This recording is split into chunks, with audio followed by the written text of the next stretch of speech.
درود پاک کب کب کہاں کہاں اور کیسے کیسے کام آتا ہے۔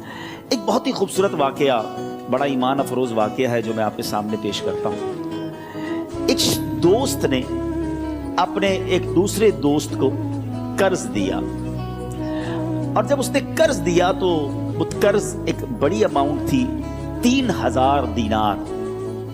وہ ٹائم آ گیا جب اس ٹائم وہ قرض لینے کے لیے اپنے دوست کے پاس گیا کہ بھائی مجھے میرے پیسے واپس دو، تو اس نے کہا کہ پیسے تو نہیں ہے میرے پاس، میں کولیپس ہو گیا ہوں، بزنس اب میرا ختم ہو گیا ہے، میں تمہاری رقم نہیں دے سکتا۔ اس نے ایک اور ٹائم دے دیا اسے کہ ٹھیک ہے اب اتنے دنوں کے بعد میں دے دوں گا۔ وہ ٹائم بھی گزر گیا، اور جب وہ ٹائم بھی گزر گیا تو اس کے بعد اس دوست نے کہا کہ اب تو پیسے دے دو بھائی، میرا ٹائم پورا ہو گیا۔ پھر نہ دے سکا ٹائم۔ آخر کار معاملہ جو ہے وہ کورٹ میں چلا گیا، قاضی کے پاس چلا گیا۔ اب قاضی نے جس کو پیسے دینے تھے اس کو بلایا اور کہا کہ بھائی آپ کو اس کے پیسے دینے ہیں؟ کہتا ہے ہاں پیسے تو دینے ہیں۔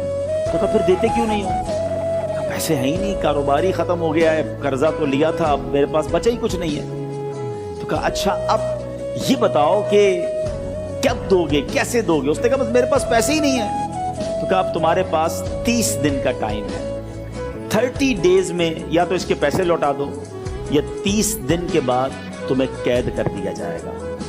یہ شخص اب گھر آیا، پیسے تو تھے نہیں، مگر شاید علماء نے لکھا کتابوں میں، یہ واقعہ کئی بڑی بڑی کتابوں میں لکھا اور درود پاک کے فضائل کی بڑی بڑی کتابوں میں لکھا، اور اس شخص نے سوچا کہ اس نے ایک حدیث پاک پڑھی ہوئی تھی کہ جس میں نبی پاک علیہ الصلوۃ والسلام نے فرمایا ہے، جس کا مضمون ہے کہ جو شخص پریشان ہو، مصیبت زدہ ہو، اسے چاہیے کہ مجھ پر کثرت سے درود پاک پڑھے، کیونکہ درود پڑھنا مصیبتوں اور پریشانیوں کو لے